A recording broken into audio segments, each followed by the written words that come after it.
Hello दोस्तों, हम हैं हड़प्पा निवासी। अभी 2600 BCE का समय चल रहा है। आपके एग्जाम में हमारी सभ्यता से बहुत सवाल आते हैं, इसलिए ये वीडियो ध्यान से देखें। आज से करीब 5000 साल पहले हमारे देश की धरती पर ऐसी सभ्यता बसती थी जो न सिर्फ शानदार शहरों का निर्माण करती थी, बल्कि बेहतरीन नालियां, चमकदार बर्तन और अनोखी मूर्तियां भी बनाती थी। जी हाँ, मैं बात कर रहा हूँ हड़प्पा सभ्यता की। स्वागत है आपका हमारे शहर मोहनजोदारो में। साल लगभग 2600 BCE है। आइए चलते हैं उस दौर में जहां से हमारी इतिहास की सबसे पुरानी और रहस्यमयी कहानी शुरू होती है। ये लगभग 2500 साल ईसा पूर्व ये सभ्यता दक्षिण एशिया के पश्चिमी हिस्से में फैली हुई थी, वो इलाका जो आज पाकिस्तान और पश्चिमी भारत कहलाता है। आपको जानकर हैरानी होगी कि सिंधु घाटी सभ्यता उस समय मिस्र, मेसोपोटामिया और चीन जैसी दुनिया की सबसे पुरानी सभ्यताओं से भी कहीं ज्यादा उन्नत थी। सन 1920 में जब भारतीय पुरातत्व विभाग ने यहाँ खुदाई करवाई तो हड़प्पा और मोहनजोदड़ो जैसे दो बड़े नगरों की खोज हुई।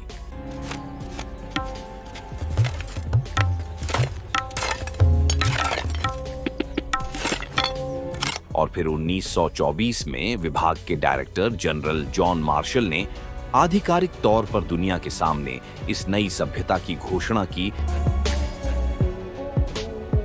हड़प्पा सभ्यता अपनी बेहतरीन शहर बनाने की योजना के लिए जानी जाती थी। मोहनजोदड़ो और हड़प्पा जैसे नगरों में ऊंचाई पर दुर्ग बने हुए थे, जहां शायद ऊंचे दर्जे के लोग रहते थे। ये है हमारा मोहनजोदारो। पश्चिमी हिस्सा, जिसे हम नगर दुर्ग कहते हैं, ऊंचे स्थान पर बना है। ये है पूर्वी हिस्सा, जो नगर दुर्ग से बड़ा मगर निचले स्थान पर है। यहाँ हम जैसे आम लोग रहते हैं। इन दुर्गों के नीचे ईंटों से बने आम लोगों के घर हुआ करते थे।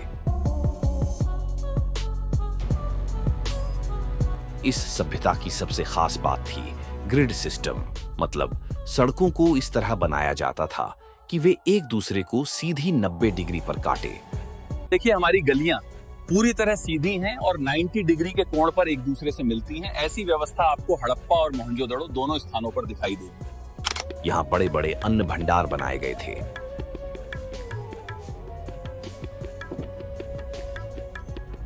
हड़प्पा सभ्यता वाले पक्की ईंटों का इस्तेमाल करते थे, जबकि उसी समय मिस्र में कच्ची ईंटों का प्रयोग होता था।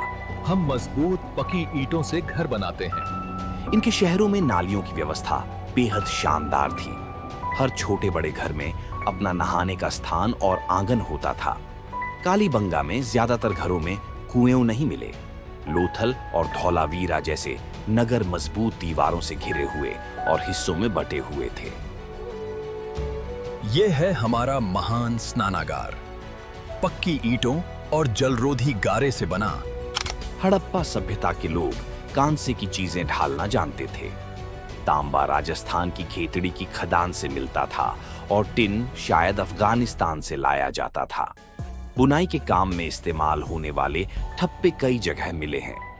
बड़े बड़े ईंटों के निर्माण से हमें पता चलता है कि वहां राजगीर और मिस्त्री वर्क मौजूद था। ये देखो हमारी सील्स, स्टीटाइट से बनी, गेंडा बैल और पशुपति के चित्र। हड़प्पा वाले नाव, मनके और मोहरे भी बनाते थे। मिट्टी की मूर्तियां और चमकदार बर्तन बनाना उनकी खास पहचान थी। सोना, चांदी और कीमती पत्थरों से आभूषण बनाने वाले जौहरी भी वहां होते थे। हम हड़प्पा में ऐसे बर्तन बनाते हैं, देखो, ज्यामितीय डिजाइन और कितने मजबूत। सिंधु घाटी सभ्यता से बहुत ही कम लिखित प्रमाण मिले हैं और जो मिले हैं वो आज तक पूरी तरह पढ़े नहीं जा सके। इसीलिए यह समझना मुश्किल है कि राज्य व्यवस्था कैसी थी। किसी मंदिर के प्रमाण नहीं मिले हैं, इसलिए माना जाता है कि पुजारियों का कोई खास प्रभुत्व नहीं था। कई विद्वानों का मानना है कि हड़प्पा सभ्यता व्यापारी वर्ग के हाथों में थी। कुछ विद्वानों का यह भी कहना है कि वहां कोई शासक वर्ग नहीं था, सबको बराबरी का दर्जा मिला हुआ था। वहीं कुछ अन्य विद्वान मानते हैं कि अलग अलग शहरों में अलग शासक वर्ग मौजूद थे। धर्म, मिट्टी की मूर्तियों से पता चलता है कि लोग पृथ्वी को उर्वरता की देवी मानते थे और उसकी पूजा करते थे। मिस्र के लोग जैसे नील नदी को देवी मानते थे, वैसे ही पुरुष देवता के रूप में मुहरों पर एक 3 सींगों वाला चित्र मिलता है, जिसे योगी की मुद्रा में बैठे दिखाया गया है। उसके चारों तरफ हाथी, बाघ, गैंडा और भैंसा बने हुए हैं। पैरों के पास हिरण है। देखो, हमारी ये मुहर, बीच में योगी मुद्रा में त्रिशूल चित्र, चारों ओर हाथी, बाघ, गैंडा, भैंस। इस चित्र को बाद में पशुपति महादेव का रूप माना गया। कई पत्थरों पर लिंग और स्त्री जनन अंग के चित्र मिले हैं। मैं मोहनजोदड़ो का पुजारी हूँ। देखिए, मेरे वस्त्रों पर सुंदर डिजाइन और मेरी लंबी दाढ़ी। हड़प्पा के लोग पेड़ों और जानवरों की पूजा भी करते थे। हम पेड़ों और जानवरों की पूजा करते हैं। प्रकृति ही हमारा देवता है। उनके लिए सबसे खास जानवर था एक सींग वाला गैंडा और कुबड़ वाला सांड। बहुत से ताबीज भी खुदाई में मिले हैं। अर्थव्यवस्था, हजारों मुहरों, समान लिपि, वजन और माप की पद्धति से साफ है कि व्यापार इनकी जिंदगी का अहम हिस्सा था। ये लोग पत्थर, धातु, सीप और शंख का व्यापार करते थे। मुद्रा का प्रयोग नहीं था, बल्कि वस्तु विनिमय प्रणाली चलती थी। हमारे बाजार में हम बर्तनों को अनाज से बदलते हैं। देखो, यहाँ सब कुछ वस्तु विनिमय से चलता है। हमारी संस्कृति की जान। अरब सागर के किनारे इनकी समुद्री यात्रा व्यवस्था भी बहुत अच्छी थी। उन्होंने उत्तरी अफगानिस्तान तक अपने व्यापारिक ठिकाने बना रखे थे, जिससे मध्य एशिया से संपर्क आसान हो जाता था। हड़प्पा वाले लैपिस लाजुली मार्ग से भी व्यापार करते थे, जो अमीर वर्ग की पसंद माना जाता था। हम मेसोपोटामिया तक व्यापार करते हैं। अभी हम लोथल पहुंचने वाले हैं। यही हमारा सबसे बड़ा समुद्री व्यापार केंद्र है। अब सवाल ये उठता है कि आखिर इतनी महान और उन्नत सभ्यता अचानक गायब कैसे हो गई।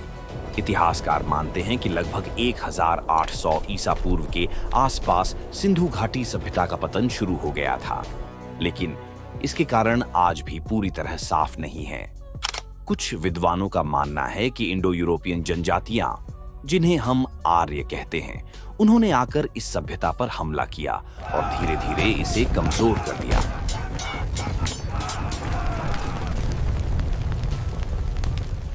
दूसरी ओर कई विशेषज्ञों का मानना है कि इसके पतन का असली कारण प्राकृतिक आपदाएं थीं। कहा जाता है कि उस क्षेत्र में भूगर्भीय हलचलें हुई, जिनसे बार बार भूकंप आते थे। वहीं जलवायु में बदलाव भी हुआ। बारिश के पैटर्न बदल गए। कुछ जगहों पर नदियों ने अपना रास्ता बदल लिया, जिसके कारण खेतों में बाढ़ आई और खाद्य उत्पादन पर असर पड़ा। इन तमाम कारणों की वजह से यह सभ्यता धीरे धीरे कमजोर पड़ी और आखिरकार अपना अस्तित्व खो बैठी। मतलब, सिंधु घाटी सभ्यता का पतन अचानक नहीं हुआ, बल्कि यह एक धीमी प्रक्रिया थी जो कई कारणों से मिलकर हुई। आपको हमारी सभ्यता कैसी लगी? कमेंट्स में जरूर बताएं।